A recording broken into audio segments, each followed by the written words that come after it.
Hello everyone, today I'm going to talk about how Finland improved and about the lead. It's a country with educated, understanding and civilized people who have resolved their main problems. However, it wasn't always like this. It may be hard to believe, but in the recent past the people were unhappy, uncivilized, rude and uneducated here. It was a country defined as the land of swamps, even in its own language. So, how has Finland improved like this? Let's dig a little deeper to see that.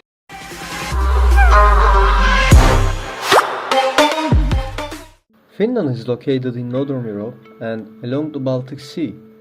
Rainy and harsh climate, infertile lands, rocks and swamps. Farming was difficult. By the late 1960s, only 10% of Finns had graduated from middle school. Many families couldn't afford to send their children to schools, and public schools weren't good enough. A university degree held by only 7% of the society. It was like a rare award. However, Finland's history is known for its resilient society. The country became independent in 1917, ending 6 years under Sweden and over 100 years under Russia. Changes started in the 1970s and improving people's skills became the main focus. At this point, we'll learn about a man, a savior, or you can call hero. Johan Vilhelm Snellman. Snellman started these changes, organized the people and convinced them. Snellman started studying at the only university in his country in the past. Initially, he began with theology but realized that this field wasn't open to questioning and switched to studying philosophy.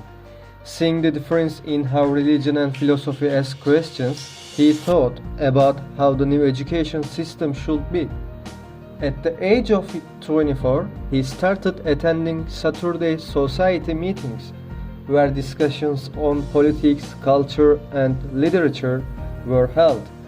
He shared his ideas with people there. The need for a change in the education system was first discussed in these meetings. To test and implement the ideas discussed in this society, the Helsinki High School was established. Successful methods here were also applied in other new schools. Snellman was argumentative and innovative for his time. Snellman lived most of his life in a way he didn't deserve. He was subjected to pressures and lived in Sweden for a period of his life, during which he had the opportunity to travel Europe. After returning from this trip, he famously said, "Finland can achieve nothing by force. Its only salvation is education." Snellman started as a teacher in high school and began serving as a professor at the university, just as he deserved. Throughout his academic career, he published articles in newspapers and continued attending Saturday meetings. The Finnish people valued what Snellman said, and in the following years, people started doing what was necessary for their country. Railways were built for transportation, public schools were opened all over the country, and many articles related to education for the youth were published. Later, Snellman founded the Finnish National Bank and provided Finland with its national currency. He legalized freedom of the press. What Snellman said to the public was as important as what he did. So, what were these? Firstly, Snellman called upon the intellectuals of the public.